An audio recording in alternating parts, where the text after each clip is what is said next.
Yo, what up, guys? This is your boy here, Jude Ayuki, giving you another Yu-Gi-Oh! Arc 5 episode review for you guys. This is episode 138. So, continuing off from last time, Kurosaki Shun and Kaito, they both lost the duel to Zark, and then, as we see at the end there, Jack and Gongenzaka are planning on fighting against Zark themselves now. So, yeah, so that's how it leaves off. So, the episode starts off with Jack going first. He does his usual thing. He summons like this red gargoyle thing, and then he summons red resignator, and instantly goes for red dragon archfiend.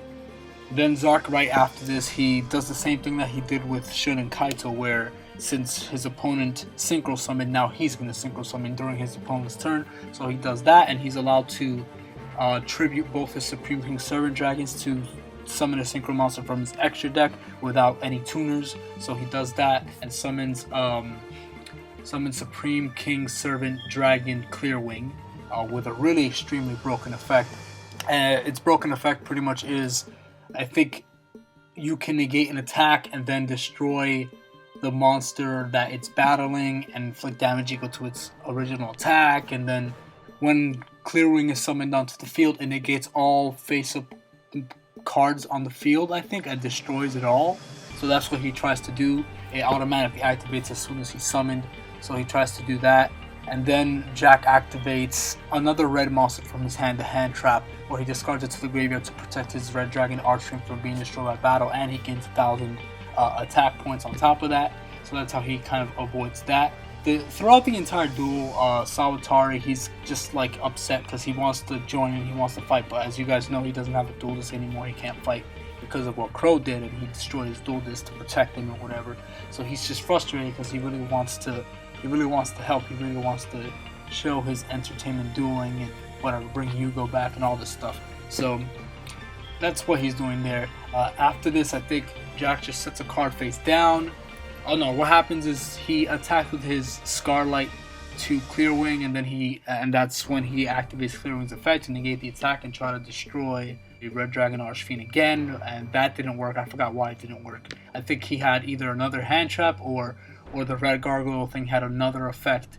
When it's probably uses synchro material, he could protect them, something like that. Maybe I could be wrong about that. I'm trying to recollect what happened there, but the point is he protected his Scarlight again as usual and whatever. So yeah, he ended his turn. Then it's Gongenzaka's turn. He draws. He summons his tuner monster. He summons another super heavy samurai, this new one, and he synchro summons this new super heavy samurai. I forgot its name. It's really hard to pronounce as well, but it's a level 8, 2400 defense, and it's when it's synchro summoned, you get to special summon as many super heavy samurai monsters you have in your hand. So that's a really strong effect. That is really, really strong. So he does that and summons 2 other super heavy samurais along with Big Ben K. So now he has 4 monsters on the field. And then Gongenzaka is trying to talk to Zark, although he's calling him Yuya. He's saying, Yuya, you remember my steadfast dueling, my defensive style dueling, and this and that.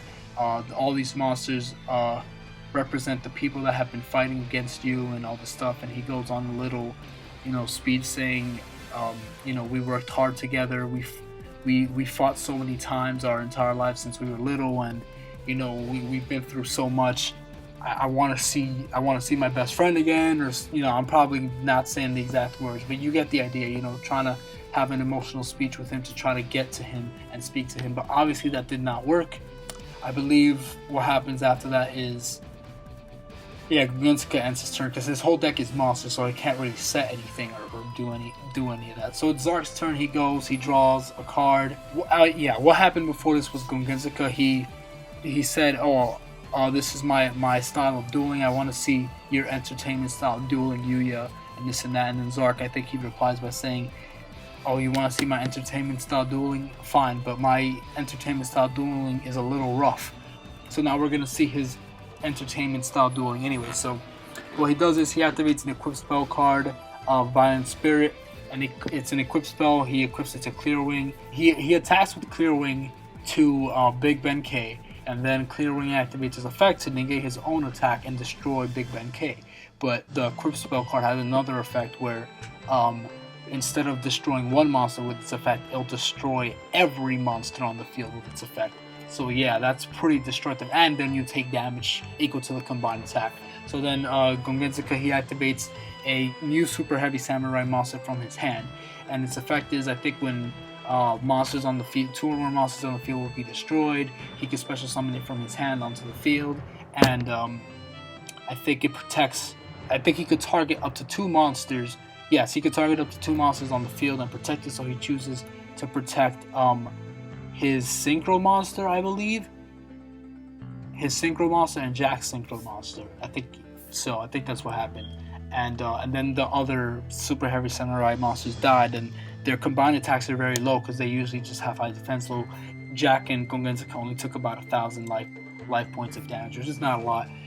But they only had 2,000 to start with. So yeah. So then we move on and we see that the integration of the 4 dimensions is happening, and now the city from the synchro dimension is starting to appear and be transported to this new dimension. This new united world. So yeah, Jack activates this trap card called Vision Synchro, which allows him to banish monsters from his graveyard to perform a synchro summon from his graveyard and his hand. So he does Red Sprinter, Net Resignator, and I think Dark Resignator. Synchro summons. He summons Red Dragon Archfiend Tyrant. So now he has his original Ace Plus Tyrant on the field. So he has them both, which is cool. And then Net Resignator has another effect where as long as he controls Tyrant on the field, because it was using synchro material, he takes no effect damage. So that's pretty cool. He's protected from that. Gongenzuka activated his monster's effect again to protect both his dragons from being destroyed. So now Jack takes no effect damage and his monsters are protected from being destroyed, which is good.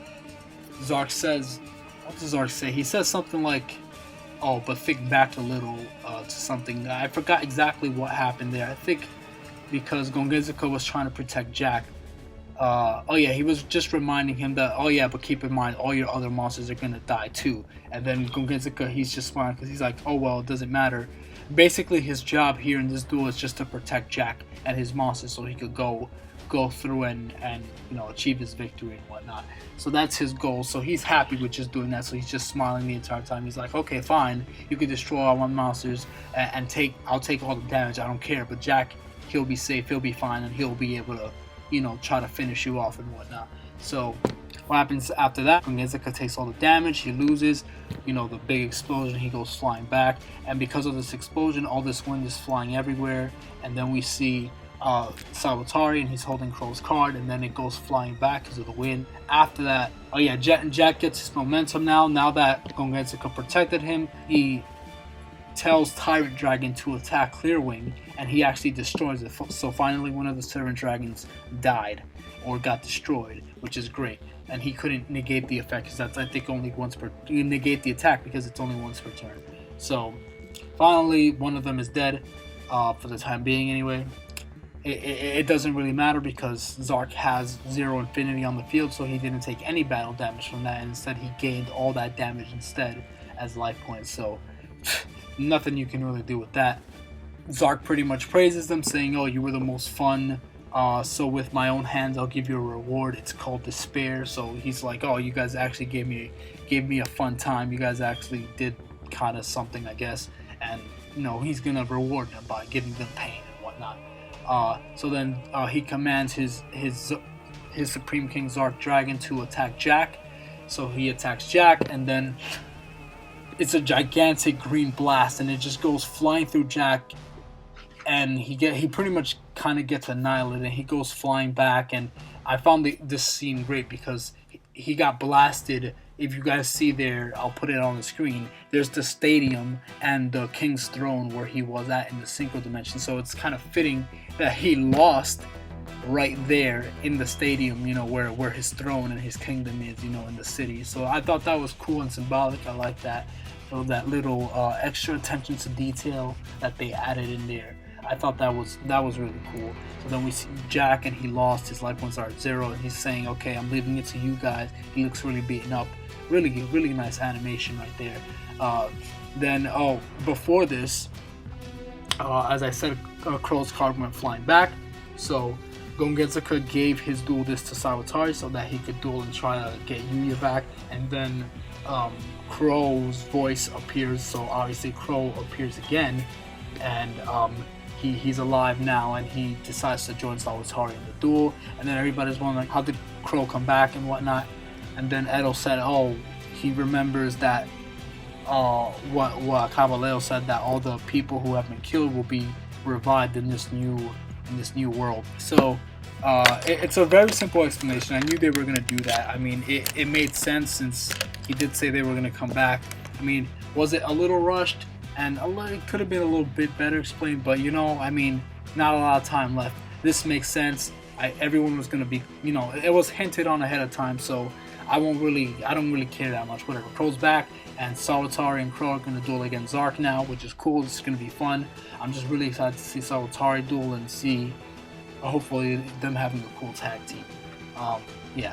So then, the last clip of the last scene of this episode is Reiji and Reira. They're walking through, trying to find Leo and whatnot, and then he gets a vision or a message from Rei, and Reira's pretty much saying what Rei is saying that Father or Leo is trying to split the world up again by using the 4 cards, and basically he's going back on what he just did.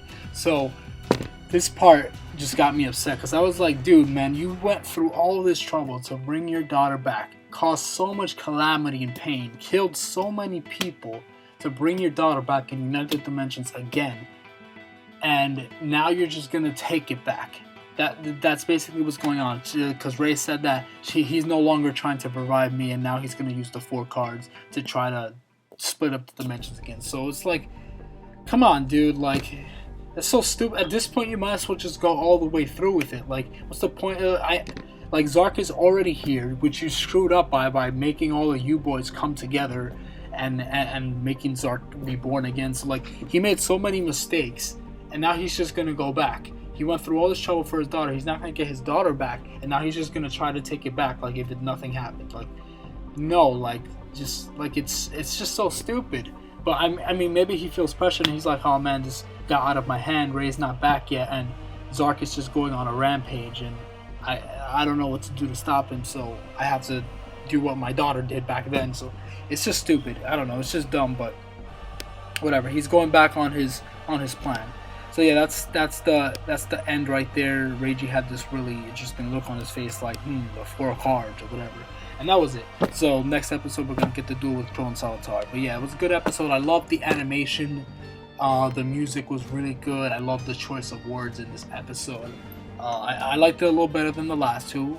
It was still pretty much the same thing as the last 2. I mean, they didn't really even touch Zark really, other than kill one of the dragons and give him more life points. But I just liked it better because it was better animated. It just looked better. The music choices were really good, and it was just better for that sense. But it's still, just the same thing that happened in the last 2 episodes, and the same thing that's going to happen next episode too, until Reiji comes. So yeah, so that's the episode review for you guys. I hope you guys enjoyed. Thank you guys for watching. God bless you guys. Yeah, I thank you guys. Gotcha.